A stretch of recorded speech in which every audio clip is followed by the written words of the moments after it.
Hi everyone, it's Tom with the LEC preview of the LEC playoffs first week. They're finally continuing after a 1 week break, and I'm actually very excited about it, even though some of the matches might not be as close as you'll see further on in the video. I am very much excited because we finally get some action, some best of 5 action, so we're gonna see some very cool matches, I hope. Well, we'll see, right? So let's start by looking at the games and do some predictions. We kick off the weekend on Friday with Fnatic versus SK Gaming. This is the lower bracket, immediately an elimination game. Fnatic finishing the regular spring split in 5th place and SK Gaming in 6th. Disappointing, I think, for both teams because Fnatic is just one of the best teams traditionally in Europe, and SK Gaming had that very high where they were in the top 4 in the LEC during the regular split, and then in the final weeks dropped off as the pressure mounted. Now, heading into this match, I do think many people might expect an upset from SK Gaming because they have looked so solid and Fnatic has not.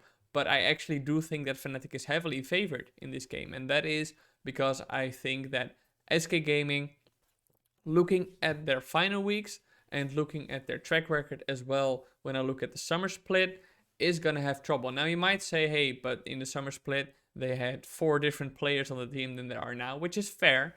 But I still think that when it comes to a rookie team like this, where you have 5 players from 4 teams, 5 players from 5 teams actually coming in, and you have 3 rookies on that roster, even though Treats isn't really a rookie, he has already played in playoffs, so, but in that sense, I do think that that's going to be difficult for them because playing on that LEC stage is going to give some extra pressure, and we've seen that their drafts have not been great, and overall I think that this all combines into them having a really tough time against Fnatic. Now, Fnatic, their problem obviously has been their team coordination, and that is something that might be difficult for them against better opponents or opponents that put a lot more pressure, that are experienced in the best of 5 scenario. But I don't really think that this is going to be a problem for them against SK Gaming. Maybe in the first game, I could see SK Gaming maybe winning with some interesting niche draft, but after that, I do think that Fnatic will have felt out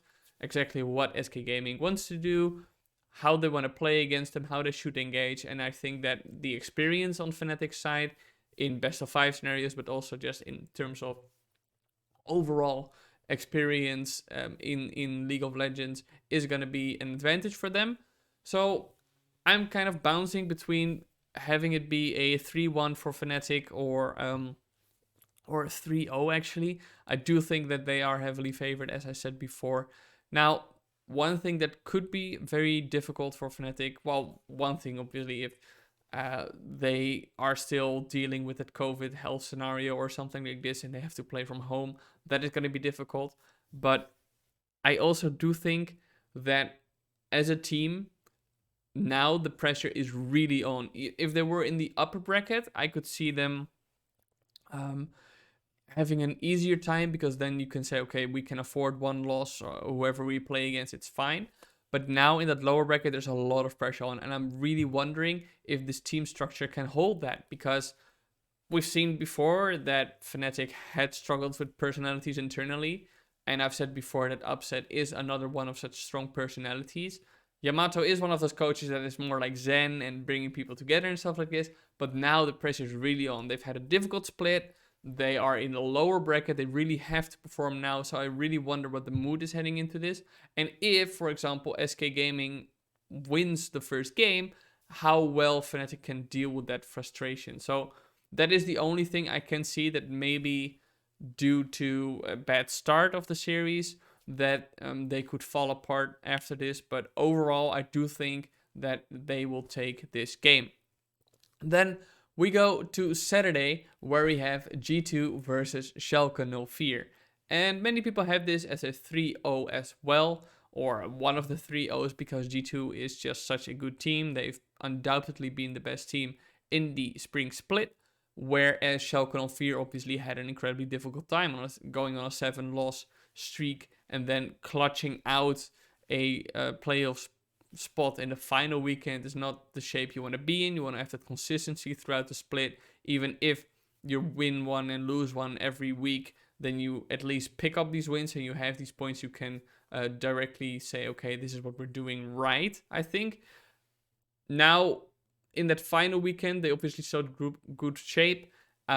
This is going to be a new patch. We have seen Schalke 04 struggle adapt to the meta in the regular split, so I really wonder if they are going to be up to date. That's not a concern I have for G2 Esports, because these players can play everything pretty easily and pretty well on world level, actually. So that is not a concern I have for them. The only thing I can see, and that's why I actually think this is going to be a 3-1, is that Schalke's drafts have been very good, especially targeted drafts. You saw them do this against Excel in that final game of the regular split, where they qualified for the playoffs.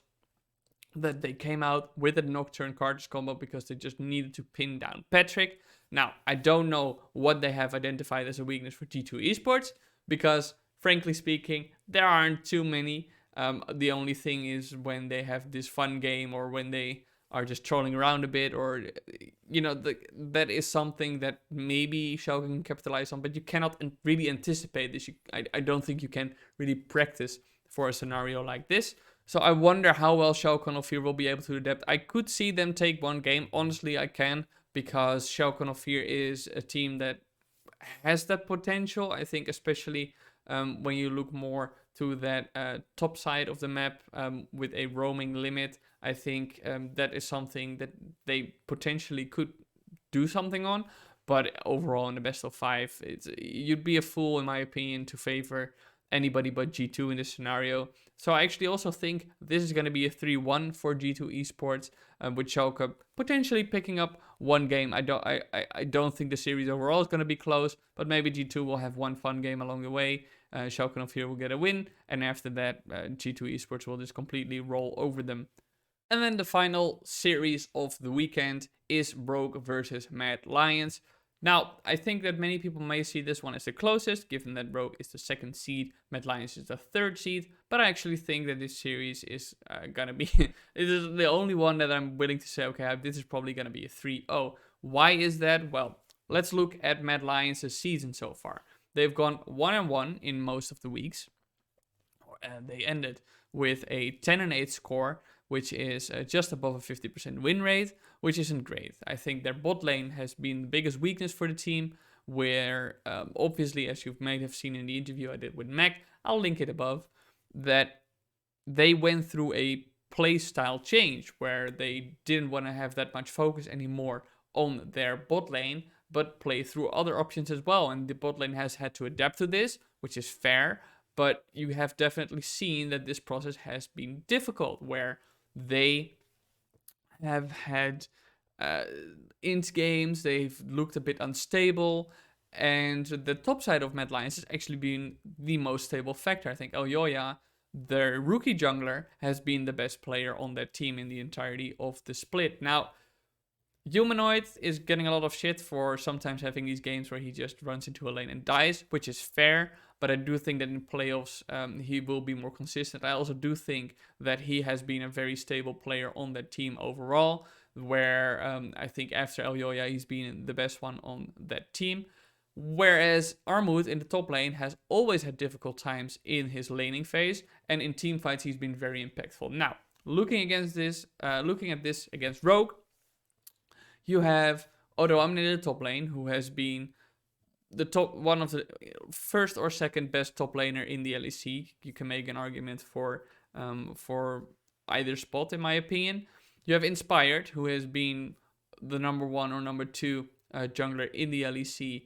Also, you have Larsen, the number 1 or number 2 mid laner in the LEC, also by quite some distance. You have Hans Sama. Granted, the bot lane has been more stacked in the LEC overall. I think people like Reckless, Upset has been playing very well. Hans Sama has been playing very well. Patrick has also been playing very well. But Karzi has not been playing very well. He's actually been one of the worst performing bot laners in the LEC, in my opinion, in the regular split. And then we have Kaiser versus Trimby in that role. And I do think that Kaiser still is an incredible support, but Trimby overall has been playing better than Kaiser has. So if you look across the board on individual performance, Mad Lions is just worse in terms of level. Now, when it comes to team play, and you saw this when Rogue played against Mad Lions is capable of beating Rogue in a best of 1. But best of 5s are different. I think Rogue has a clear strategy in mind for how they want to play, and I think Mad Lions doesn't. And maybe in a best of 5 scenario, Mad Lions can try to wriggle out some interesting compositions to get 1 win, but I do think that overall Rogue is going to be much more prepared for this. They're going to be much more in line with what the meta is, because they have been so far. You can give the criticism to Rogue, all they play is scaling. I don't think that's fair. We've actually seen them try out different compositions as well. Not all of them to great success, but they have tried them in the split. They are easily the second best team in the LEC, and Mad Lions has just been too unstable for me to confidently say that they're going to pick up a game against a team like Rogue in a best of 5. I think Rogue definitely wants to show that they are not to be trifled with, and that the best of 1 they lost against Mad Lions in the regular split was just an incident. People also forget that the first best of 1 they played, Rogue absolutely stole Mad Lions, I think. So that's something to keep in mind as well. Mad Lions is a team I think needs more time to be able to stand up to Rogue more consistently. So when I look at the consistent performance of the team, Rogue should win this 3-0. And as I said, if I look at the team trends, I think that this should be the easiest 3-0 in the whole weekend. But I'll give to Mad Lions that maybe they whip out some interesting picks that Rogue does not anticipate, and if they have an aggressive start, for example, that Rogue cannot climb back from, that is something that maybe gives Mad Lions a window of time, right? You have to look at it, at the possibilities, I think, what is possible for Mad Lions to do, and that is a window of opportunity. But overall, in macro, Rogue is superior in individual play. I think Rogue has the better players, and in terms of how they want to play the game, Rogue has just proven that they understand the game on a much better level at the moment. So those are my predictions for the weekend ahead of us with the LEC playoffs. Let me know in the comments below what you think, and maybe you agree, maybe you disagree with some of my analysis. If you do so, let me know in the comments below as well. I like to have constructive feedback, or constructive discussions rather. So also let me know what predictions you have. Maybe you think that Schalke of here is going to 3-0 G2. Tell me why. And I'll see you all probably on Tuesday. The coming weekend ahead is very busy, so I'll have to stay focused at all times. It's probably going to be very draining when it comes to paying attention. So what I will do is obviously make an LEC recap, but it's probably going to be out on Tuesday. As for interviews, Riot is only giving us 1 interview request per team, so it's fingers crossed that they accept that request. If I get them, I will obviously upload them as soon as possible, or I mean like 1 per day as I always do. Let me know if you have other thoughts, as I said, and I'll see you all on Tuesday with the LEC recap. Hope you have fun this weekend.